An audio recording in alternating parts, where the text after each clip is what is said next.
High, good morning. But মর্নিংটা অতটাও good না, বিকজ কালকে সারা রাত আমাদের এখানে কারেন্ট ছিল না। কারেন্ট এসছে ভোরবেলা 4টে সাড়ে 4টের দিক করে।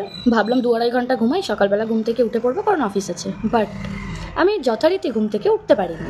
আমি ঘুম থেকে উঠে দেখছি 8:30 বাজে। এবার তোমরাই বলো কী করে অফিস যাব, কারণ আমি অফিসে গেলে আমি 8টার সময় ঘর থেকে বেরোই। পসিবলটা কী করে?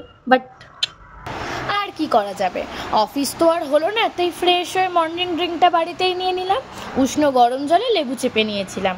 তারপরে একটু বেরিয়েছিলাম ব্রেকফাস্ট করে ওই বাড়ি যাওয়ার জন্য। আর লাঞ্চে আজকে ভাত না খেয়ে বানিয়েছিলাম একটু পোহা। দারুণ ঝরঝরে হয়েছে না পোহাটা? আমার এইভাবে পোহা খেতে ডিম সেদ্ধর সাথে খুবই ভালো লাগে।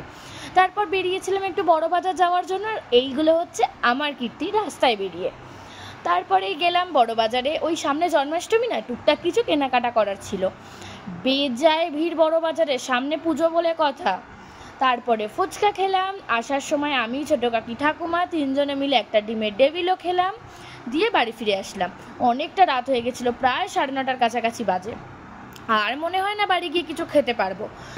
বাড়ি ফিরে সবার প্রথম কাজ ফ্রেশ হওয়া, তারপর স্কিন কেয়ার করলাম। তারপরে এবার আমি ঘুমোতে যাওয়ার প্রিপারেশন নেব। বললাম না আর কিছুই খেতে পারবো না, কারণ আমি জানি জল খেলে পেটটা আরও ভরে যাবে। এবার ঘুমোতে যাই আমিও। তোমরা জানাও ভিডিওটা কেমন লাগলো। টাটা।